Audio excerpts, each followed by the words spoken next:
Hey guys, I'm Juliet, aka Jet, and welcome to my channel, Jet Study Buddies, where you can learn all you want to know about learning disabilities.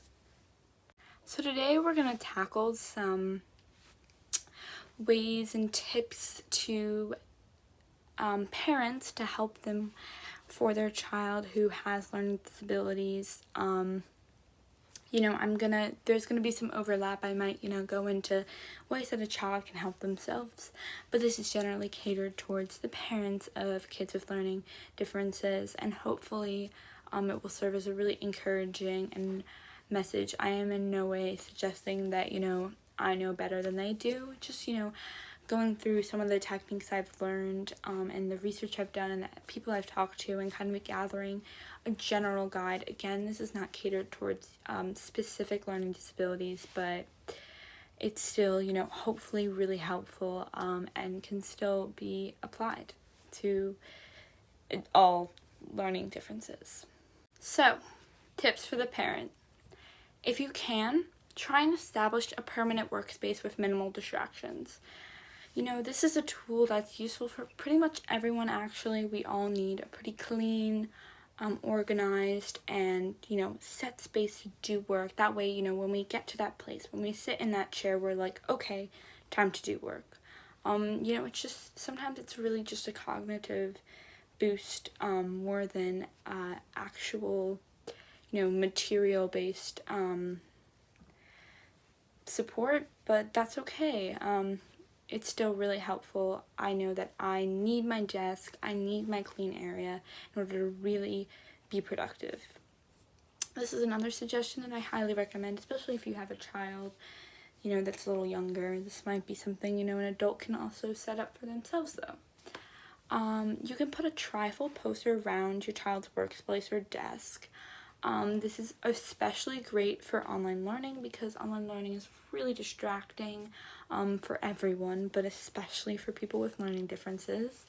And this will really help limit disruptions.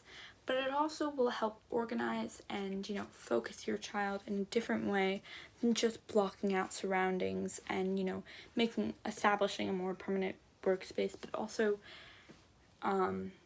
it can be a place where you can hold, tape, pin up, whatever you need to do, attach important dates, homework, charts for topics they're struggling in school with, rubrics, reminders. We can set up a to-do section. We can set up a calendar with dates on it, just any sort of thing, personalized to them. They can totally help with this. I actually recommend they help with this, but this way anything they might need is available in front of them. They don't have to go and look for it, and they are surrounded with very important information and kind of blocking out unnecessary and distracting things, maybe a TV, window, anything like that. I personally have, been caught getting distracted by those sorts of things. This goes without saying, but, electronics, very distracting. So putting them in a separate room, I don't know, in the subject, how old your child is, depending on whether or not they have a phone, definitely want to turn that off. Maybe even put it in a different room. Just super helpful. Definitely goes outside of that trifold. But I really like that trifold idea. I just personally think it's really great. And even if you can't exactly do a trifold, still, a calendar and any sort of thing, around them is definitely a really great way. And having a designated space where they keep all their important things is also a really great method for organization. This is kind of a more parent specific, before this could kind of apply to both categories, but this is really parent specific. You want to separate the learning difference from the child. Well, to be fair, I'm taking back what I said already. This is definitely something, a child could have trouble differentiating between themselves and their learning disability. They are way more than ADHD. They are way more than dyslexia. That's important for them to remember as well. But while it's certainly important to consider how a learning challenge can impact a child or, yourself in whatever case, it's really important to keep in mind that certain behaviors are not acceptable and that cannot be excused, no matter what that, learning challenge is. You know, children and parents, they both need boundaries. Everyone needs boundaries. And they actually benefit from knowing there's consequences to bad behavior, you know, especially if you really want to try and see improvement, especially, you know, since they might be kind of used to excusing their behavior with a learning difference, but they also might not be, you know, it really depends on the situation. That being said, you know, I bet you a lot of parents know this, but it can never hurt to have a reminder. It's essential. Consequences are both appropriate, you know, not too much, not too little, obviously not in any other way or inappropriate. And they're also consistent, you know, inappropriate consequences are ineffective, and not inconsistent consequences, you know, teach your child that it's sometimes okay to do it, it's sometimes not. It sends a really confusing message, and it ultimately doesn't discourage the behavior you're trying to discourage. I always, you know, aim for positive reinforcement primarily, in my opinion. I think that's really the most effective. Obviously, I'm not a parent, so, you know, I admit that I don't know everything, just quite yet, getting there. But you know, sometimes negative consequences are necessary, especially, you know, to kind of demotivate some negative behavior, but, you know, do make sure that you do it in a way that's effective and still loving. Again, you know, you want to try and learn what behaviors need managing and what behaviors are kind of a normal part of growing up, you know. Sometimes, you know, talking back, those kind of things aren't entirely about learning differences, kind of just about childhood. And although, you know, that is not a good thing, it is a natural thing, and we don't necessarily need to aim to eradicate that, you know. There's different goals for different things, but I'm sure, you know, a lot of this seems like common sense to you. It's just, you know, it's easy to kind of get overwhelmed because, you know, parents have such a challenging job, and I just want to, you know, make sure that everyone remembers these things, even though I'm sure that you do actually know them. Again, this is another one because parenting is such an overwhelming job, and, you know, trying to improve a learning challenge can be really exhausting. It can be really hard, you know, especially, you know, when you only want the best for your kid, and it doesn't always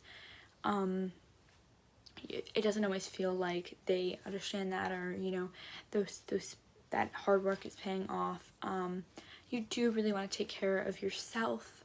Being a parent is stressful, especially with kids that learn differently. Allow yourself to relax. If you're overwhelmed, you won't be able to guide your child as best as you can. There's many ways to relax. I'm not going to tell you how. I'm sure that you know, whether it's a bubble bath, a night out, maybe not during COVID, but another time, you know, FaceTiming a friend, whatever you need to do. Take some time for yourself, do some things that make you happy, and maybe, you know, vent to a friend, see a licensed professional, whatever you need to do. Totally encourage that. So that's just something to keep in mind, you know. Another thing that, you know, parents sometimes tend to forget, they're so busy taking care of other people, they forget to take care of themselves. This is another thing, avoiding negative language. Those with learning disabilities may kind of stress, you know, am I disliked? Why am I so different from others? Why do I always make mistakes? Is there something wrong with me? You know, is there a reason why I'm unable to get things right? Those worries, I think, are really prevalent among a lot of adolescents, but especially people with learning disabilities. And negative language, kind of, even if it's out of a moment of anger, can really enforce this idea and ultimately make disruptive behaviors worse, which is not good. That being said, I understand. People get angry. People say things they regret. People say things they regret when they're not angry. It's impossible to be positive all the time. Since it's natural to have worries and other negative feelings, make sure to voice them to a trusted loved one or a licensed therapist, but, you know, in privacy. And again, you know, do understand that, you know, these worries are probably going to, in some way, kind of be communicated to your child. So do try and, you know, think optimistically regardless. And do try and remain honest with your child. I in no way mean that you should deceive them or lie to them or say that they're doing a good job if they're not. Honesty is very important. It's just kind of the difference between being overly negative or kind of taking a negative spin on things or being really encouraging and supportive and genuinely believing in them and their huge potential, which they do have. There are also really a lot of support groups, including online ones, especially during COVID. Unfortunately, that's really one of our few options now, for parents and for kids themselves. Getting yourself and your kid in them could be really helpful. Even if you kind of think it's silly, it's still kind of worth a try. You never know. It could never hurt. This is another kind of thing to remember. Other adults, they're not the enemy. I know that sounds silly, and you definitely know you don't think of them as the enemy, but working with other caretakers or adults that know your child, it might not be your first instinct. It's really natural for parents to feel protective. I know my mom is, and it's okay to believe that others might not understand your child or their learning disabilities, and they won't be good enough. But at the same time, useful and clear communication, which you are capable of doing, can solve this problem. You can explain your child's preferences and effective interventions to address their behavior. And if you don't know them, or if they are kind of an expert or in some way experienced, maybe they can even offer some effective interventions or help you kind of see things in a new light, because you spend a lot of time with your child. They might be able to have a new perspective. That being said, keep trying to improve and modify their behavior. If their progress has seemed to reach a limit, do keep in mind that you can keep going, you can keep trying, so you should keep trying, you should keep working on it. Again, as I said before, children with learning challenges have an outstanding capacity to grow and enormous potential. Keep saying that to yourself, even in really hard times. It's easy to believe in good times. Some techniques need to be modified, they might need to be paused, they might need to be reworked or revamped entirely. Be open-minded, that's okay, The definition of insanity is repeating the same thing over and over again. And remind yourself that it's expected that a child goes through developmental leaps and plateaus and up and downs, and as long as the general trend is kind of moving somewhere positive, and honestly, even if it isn't, don't lose hope.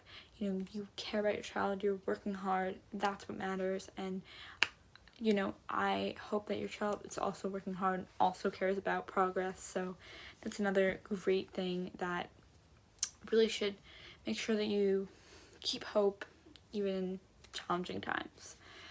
This, is something that you don't necessarily have to do kind of directly, but you do want to encourage your child to advocate for themselves. Ask for help when they need it. Use clear communication. You should not be doing all the work. You are, amazing, and you work really hard for your child, but they need to do some things too. Sorry about that. That's my cat. He is a little crazy. He likes to scratch things. What can you do?